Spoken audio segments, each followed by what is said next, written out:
Ils ont moins de 23 ans et feront partie des 150 coureurs au départ de Betoncourt ce vendredi. 3 jours de course à travers les routes du pays de Montbéliard où ces jeunes espoirs du CC Etup espèrent bien se distinguer.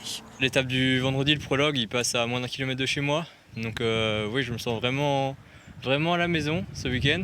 Et là en plus avec l'étape aussi du dimanche qui est à Etup, club dans lequel je suis depuis plus de 7 ans. Et c'est aussi, c'est aussi ma deuxième maison. C'est sûr qu'on connaît les routes, mais vu que c'est une course en circuit, je pense que ça ne va pas changer beaucoup la donne puisqu'on va passer 7 fois sur chaque tour, 7 fois sur chaque parcours. Donc tout le monde va vite connaître les routes.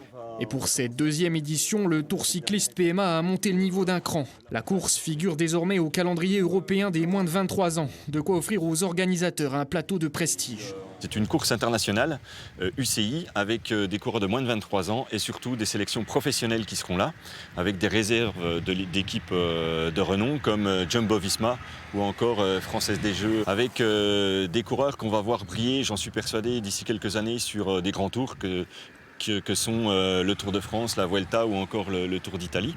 Au total, 25 équipes du monde entier et un tracé inédit autour de Montbéliard que ces bénévoles préparent minutieusement. Il y a les équipes qui veulent venir plus tôt pour pouvoir s'entraîner, reconnaître le parcours. Volontaires, habitants du secteur ou simples amoureux du vélo, ils seront plus de 80 mobilisés ce week-end autour de l'événement.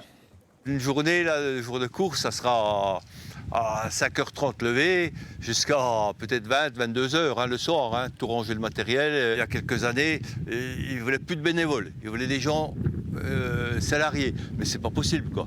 Alors maintenant, nous, c'est toujours des bénévoles, quoi. La course débutera ce vendredi par un contre-la-montre de 3,6 km. Et si les espoirs de victoire finale sont minces, pourquoi pas rêver de voir un maillot orange tout en haut du podium.